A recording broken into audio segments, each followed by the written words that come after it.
Biden, we're on track to get to 12 million illegal aliens in the United States in this four-year administration. 12 million. I always tell folks, 12 million, that's the equivalent of the entire population of our state of Ohio, seventh largest state in the union. And that's not even counting the 1.9 million known gotaways who've evaded Border Patrol, or the unknown number of gotaways who've not even been detected. American communities are left to suffer the consequences.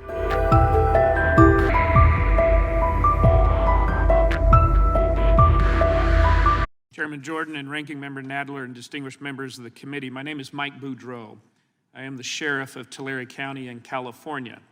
Tulare County sits in the heart of California, right in the center. We're a very large agricultural community. I have spent 38 years in law enforcement working in the sheriff's office and working with victims throughout my career. I am also an FBI National Academy graduate in Class 251, where I have law enforcement leaders from all over the country and as well all over the world who I have connections with. When it comes to the dangerous and sometimes deadly impacts of what I feel is a failed Biden-Harris administration on open border policies, the impacts of illegal immigration in California, I must say that I have a front row seat. I also served as the California State Sheriff's Association president, where I meet regularly with all other 57 sheriffs. There's 58, me being number 58, in the state of California hearing their stories. There's a few examples that I would like to be able to provide today.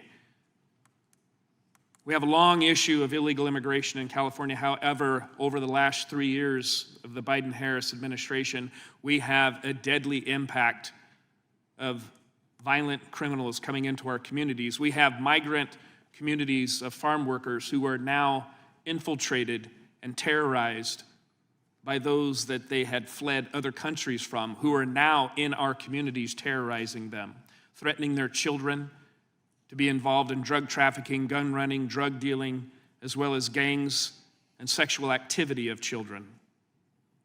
I'm very involved with these migrant communities as the sheriff, and I can tell you the personal stories and impacts are heart-wrenching.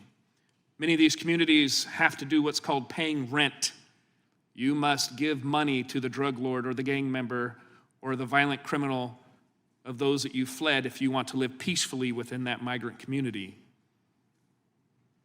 I'm very familiar with Kamala Harris as the Senator and Attorney General in California, and I can tell you that the words that she has often spoken when it comes to defunding the police and ICE kin to the KKK is demoralizing to law enforcement and those trying to protect our country and protect victims here in California and the United States. I have, as the president, walked the border, and over the course of the 38 years as sheriff, I have visited the border many times, and I have many friends in the Border Patrol as well as Homeland Security, and I can tell you that they are frustrated. Thousands of people coming through a day where I visited and I saw people from Yemen, China coming through. In our town, we had a friend of mine, Jody Jones. His brother was shot and killed at an AM/PM mini-mart, where an illegal immigrant who had been deported 3 times over found his way back into the United States, attempted a robbery, and shot and killed a man. My deputies got into a pursuit and got into a violent shootout with this man. We have a case where that's called the reign of terror. I can tell you, as the Attorney General, Kamala Harris often lessened the impact of law enforcement with her quotes of defunding the police. I have story after story, but most recently what we're starting to see is an influx of Mandarin, or those from China. We're unraveling a human trafficking case of over 40 women who are involved in sexual prostitution up and down the state of California, who have found their way across the border and are here illegally, and that case is ongoing. We have financial crimes from Mandarin, thieves from China, who are stealing millions of dollars online from our elderly in the Central Valley and up and down the state of California. We had an illegal immigrant, El Mano Negro. He was a hired hand by the cartel, where we arrested, and finally he admitted to killing and assassinating over 25 people in our county at the hands of the cartel. We just unraveled a cartel in our county, dismantling that cartel. The people in that cartel that we arrested openly admitted that within the last 3 years, it's easier now to move human beings, drugs, guns, fentanyl most specifically across the border, and that it's easier now than in the history of their cartel.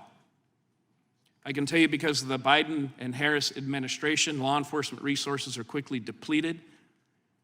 We have victim after victim that we see, as you'll hear today, and that these stories are not unfamiliar to law enforcement up and down the state of California.